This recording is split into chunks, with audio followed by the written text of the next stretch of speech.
Also, guys, and welcome back to the Football Appreciation YouTube channel. Now, this Harry Kane thing feels like it's starting to, gather a bit of pace. Romano's just tweeted saying that, and honestly, what I think is absolutely mental.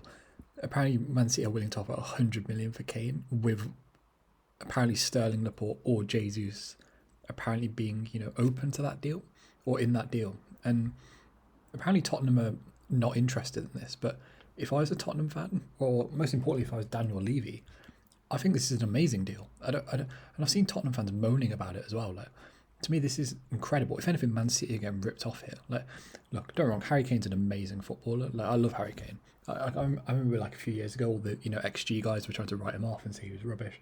Look, Harry Kane's amazing. Everyone knows this. Even he hasn't had the best Euros, but I don't really think that's his fault. But look, Harry Kane, every shooting aspect's amazing. Obviously, his pass completion would go up. Obviously, it's low at Tottenham, but that's because they're a counter-attack side. That would go up if it's Man City. No concerns about that. Having 3.2 progressive passes is ridiculous for a striker, especially someone that's got these sort of stats. That's unheard of. Look, Harry Kane's amazing. No one's denying that.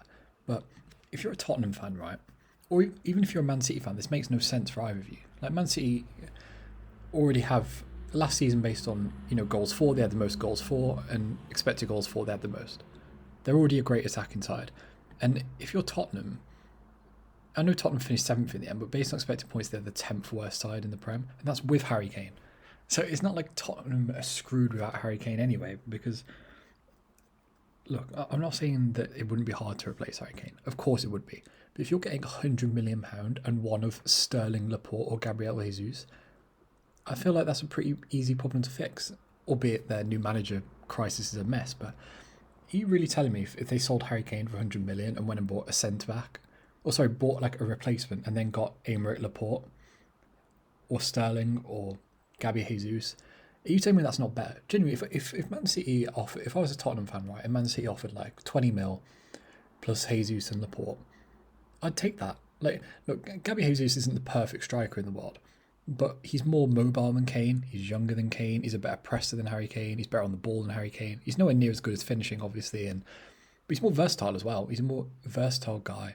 He's got a good record for Brazil. He's a good footballer. There's not many worse. He's not a bad replacement for Harry Kane. Same with Raheem Sterling. Whether you think, look, I know a lot of people hate Raheem Sterling right now, but he's still a very good forward. He can play out wider up front. All his attacking numbers are pretty decent. He's a good dribbler, pretty good on the ball. And I think Laporte would be an amazing signing for Tottenham as well.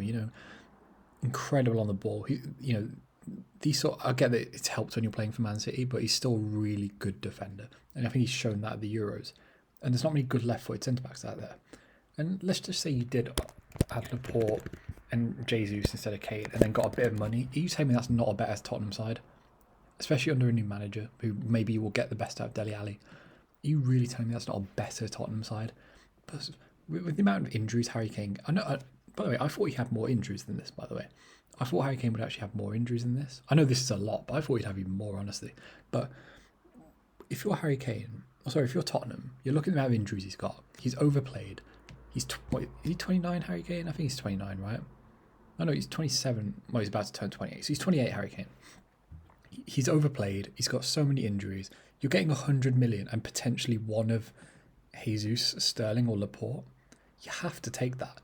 Like, this is kind of what Arsenal did with Aubameyang. They just kind of like, they refused to sell him no matter what because they didn't want to piss off the fans. But sometimes you have to look at it holistically. He's injured. This is his highest market value right now. Tottenham are in a great position financially, and you're going to have to rebuild for a new manager. Why not just sell him? Like, even if Tottenham bought in Gattuso, obviously they're not going to. Let's just say they bought in Gattuso, or just some average manager. He will get them higher than 7th, or keep them at least in 7th. Even if they sold Harry Kane, genuinely they would, because their defence would improve, because it was terrible under Mourinho.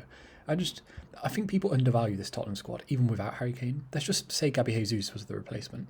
This Tottenham squad's amazing. It's genuinely amazing. People think it's way worse than it is because of the Mourinho things in their brain. Tottenham are a really good side.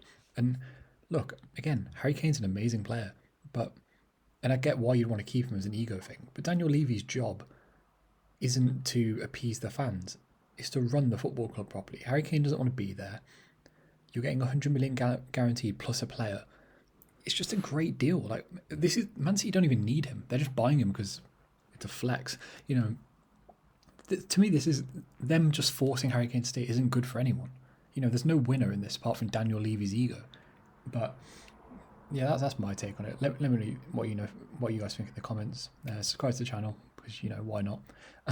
And yeah, let me know if you think about Harry Kane. Would you take one of those three? And which one would you take, Sterling, Laporte, or Jesus? Yeah, subscribe to the channel and peace.